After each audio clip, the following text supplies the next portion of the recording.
अब एक्सरसाइज 6.1 में से एक और एग्जांपल लेते हैं। Evaluate the determinant A H G H B F G F C.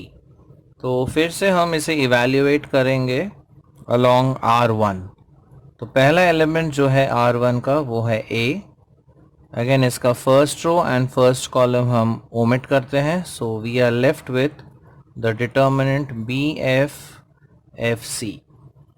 Then moving to the second element, इसका साइन हम चेंज करेंगे तो ये आ जाएगा माइनस एच टाइम्स, अगेन इसका रो एंड कॉलम अगर हम डिलीट करते हैं we have H F G C.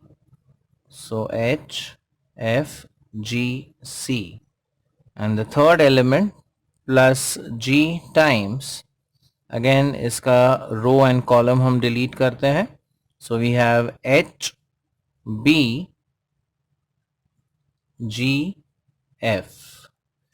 Now further if we simplify, we have A times B into C, that is BC, minus F into F, that is F square, फिर minus H times H into C, so CH, minus G into F, so we could write this as FG, plus G times then H into F, तो इसको हम लिख सकते हैं FH minus G into B, so we could write this as BG.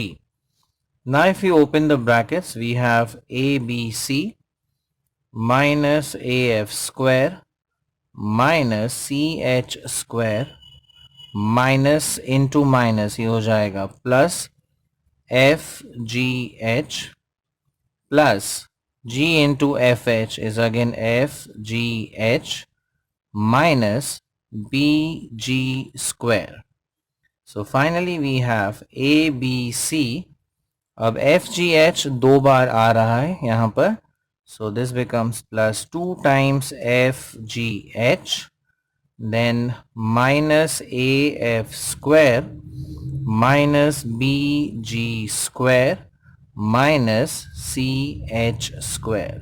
So this is the value for the given determinant. अब next example लेते हैं। यहाँ पर हमें x की वैल्यू ऑब्टेन करनी है और दो सेकेंड ऑर्डर डिटर्मिनेंट्स इक्वल दिए हुए हैं। सो वी हैव 2 3 4 5, ये लेफ्ट हैंड साइड का डिटर्मिनेंट है and x3 2x5 right hand side का डिटर्मिनेंट है। तो इस इक्वेशन को सॉल्व करके हमें वैल्यू ढूंढनी है x की। So if we solve the left hand side determinant, we have 2 into 5, that is 10, minus 4 into 3, that would be 12, is equal to x into 5, ये हो जाएगा 5x, minus 2x into 3, ये हो जाता है 6x. So left में आ जाता है minus 2, right side पर minus x. If you omit the negative sign on both the sides, we have the final answer, x is equal to 2.